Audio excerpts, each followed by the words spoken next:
Well, good morning to you. Welcome to a Wednesday. It is the third day of November for 2021. I'm Dan Gresham. This is Mikasa, and I welcome you in on this Wednesday. We do this almost every day. I can't say every day because I have to be home. That doesn't happen every day. But as the schedule allows, we try to catch you up on the stories that are happening in our community and around the country. And we do it in a very casual way, hopefully in a way in which, I don't know, doesn't come across quite as a newscast, more as a conversation between the two of us or the couple of hundred of us, whatever it happens to be.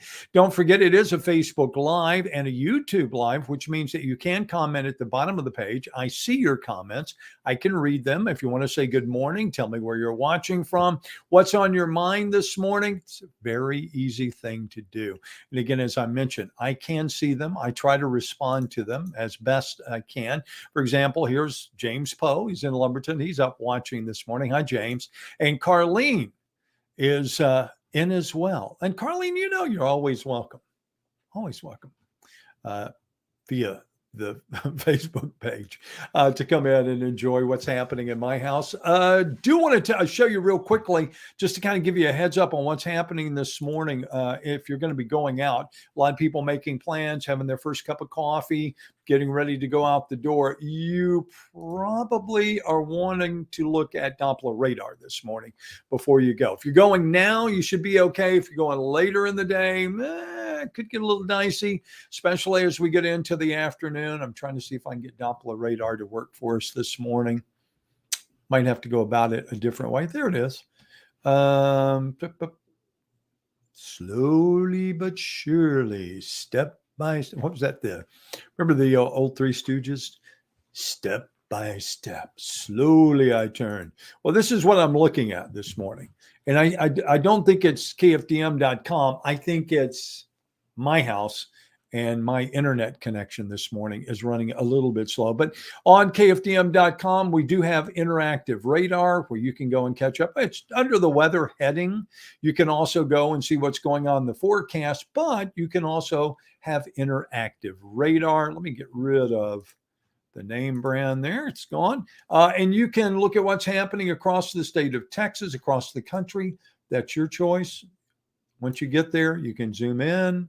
You can zoom out, but as we zoom out, I think you get a pretty good idea of what's coming our way.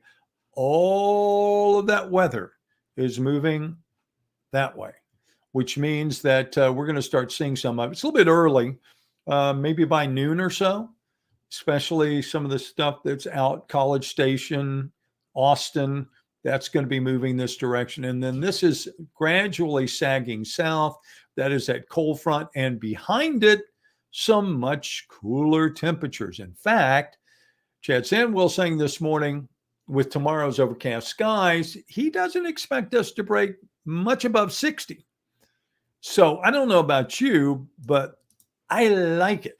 I like it because it means that you can actually wear a shirt, with sleeves and not break a sweat just going to the car or coming back inside. So if that's you enjoy cooler weather, thumbs up. You're going to get it. Speaking of thumbs up, if you're watching this morning, would appreciate it if you give us a like. It always goes a long way towards pushing our product further out there.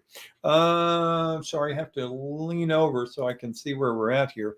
I want to get you a look at our top 5 things you need to know before you go this morning, which is what we try to do every weekday morning that we're here at the house.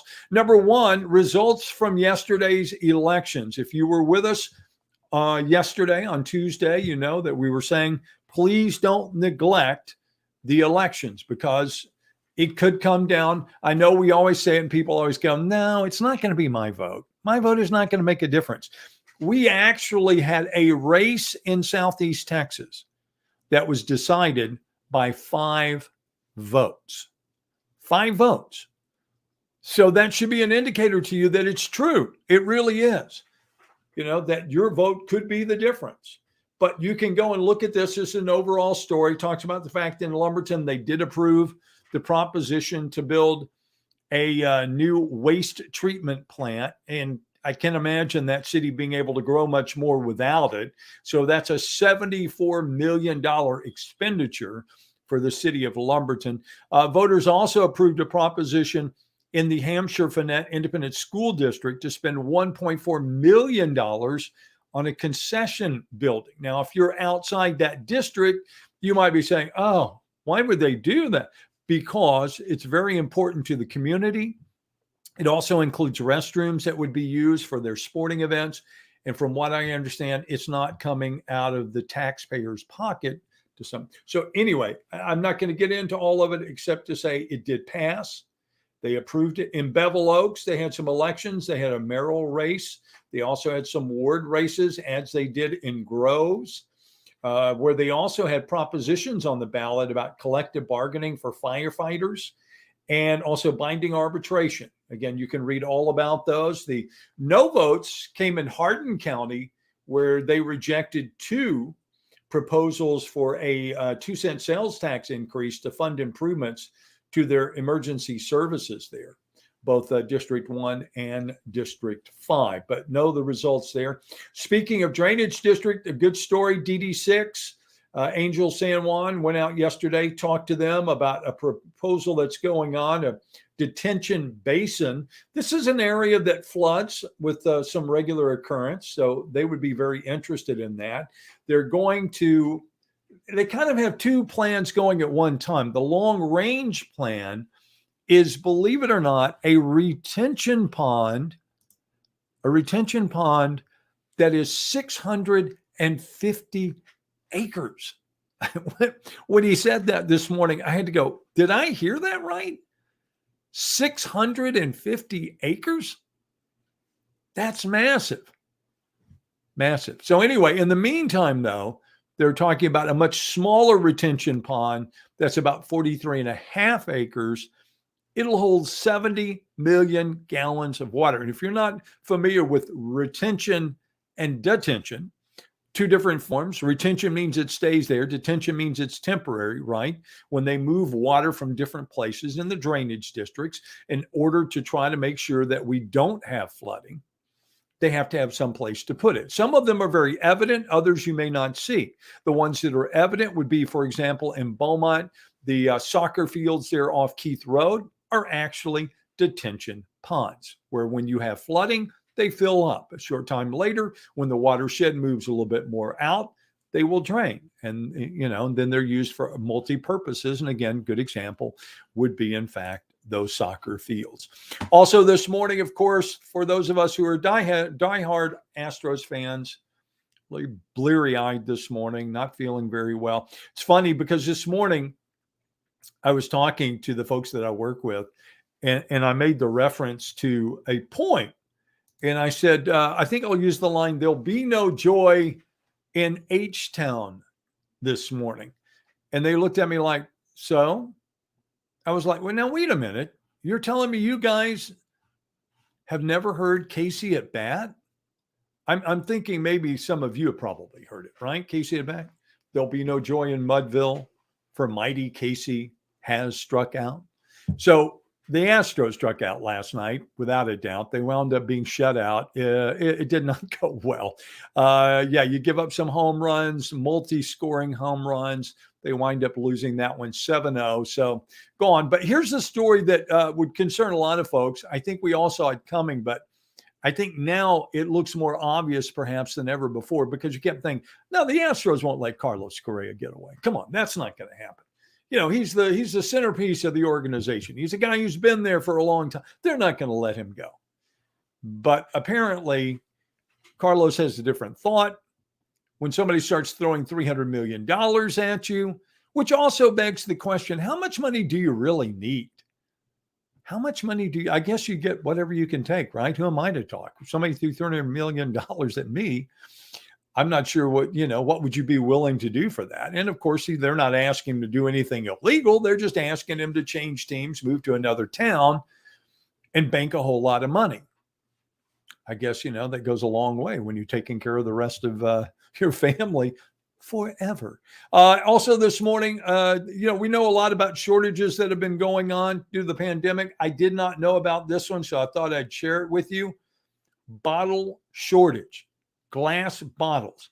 USA Today, perfect storm for wineries. Bottle shortage is making them scramble to try to figure out what they're going to do. Amid fires and drought and everything else that's going on now, those California wine growers are having to go and really find whatever they can when it comes to containers. Who knew, right? Another one of those who knew. And I'm going to finish up with another who knew story this morning.